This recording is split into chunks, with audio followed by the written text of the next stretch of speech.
Lucky Boys Podcast. What is the magic number for me at the very bottom, the minimum that someone like me should retire with?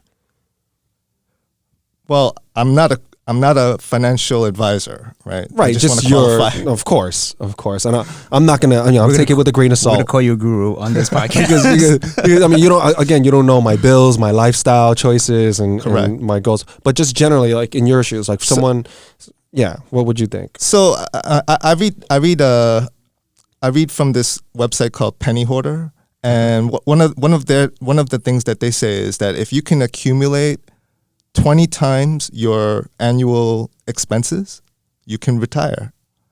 So, for example, if you spend $50,000 a year, right? I'm just pulling a nice even number out. If you spend $50,000 a year, and you have $1 million saved, 5% interest, which is a very safe return, gives you that $50,000. So, if you spend $50K and you have $1 million saved, you technically can retire. Now, but is that factoring? Is that $1 million per person?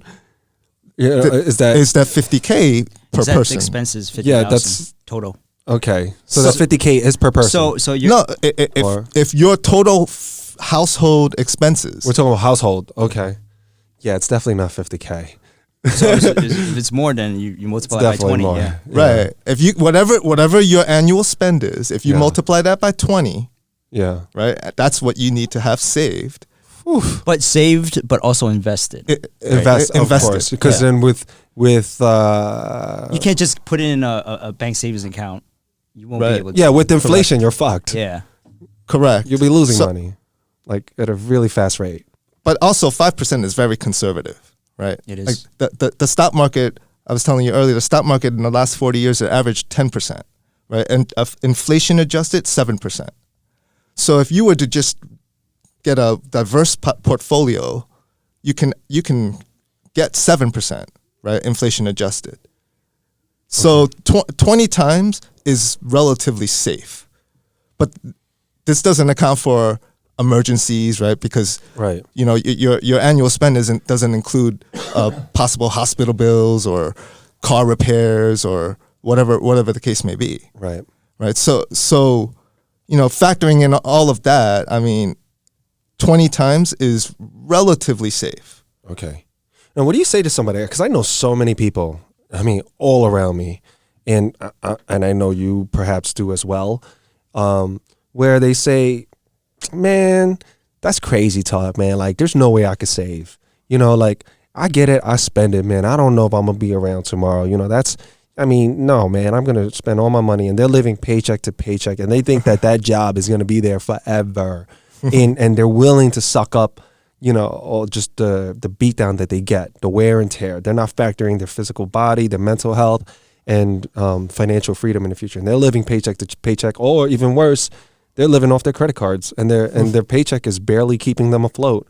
It's just enough to pay minimums every month. So what do you say to that? Well, I think a lot of people make irresponsible decisions, and they don't really understand the ramifications of those decisions.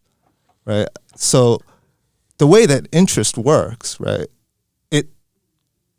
the money that you have grows, right, but also the debt that you have grows. A lot of people don't think about that. So what you got to try to do is get above the water, right, above the water line, and have the money working for you rather than against you. You know, so if you're spending, especially when you're young, right, if you're spending every dollar that you have, you're not allowing your money to grow. But if you're able to save money when you're young, it grows, and then the compounding effect is actually, it'll grow faster or it'll grow more. It's going to grow at the same rate, assuming the market doesn't change, right? But as the money grows, it compounds, so it'll grow even faster. So, you know, one of the exercises that I did in finance class, right, we did imagine if you were to work for 40 years, right? So from 25 to 65, right? And every year you put away the same amount of money, let's just say $10,000, and you were to earn 7%, right? Because that's what the stock market earns. The first 10 years, from 25 to 35, the first 10 years of putting away X amount is actually worth more than the same amount put away from 35 to 65, the last 30 years, because of compounding. Right. I mean, you could check the math, 7%. Absolutely. Like that's what they say with 401ks. You're putting into a 401k in your 20s. Yes. It compounds so much more than when you Correct. start in your late 30s. Correct. Yeah, You have to play catch up. You have to play catch up, so you have to contribute a larger percentage. Right. And hopefully, you hit the cap. I mean, whatever that, what is it, 17? 18.5 They this year. raised it, right? Yeah, Yeah. 18.5.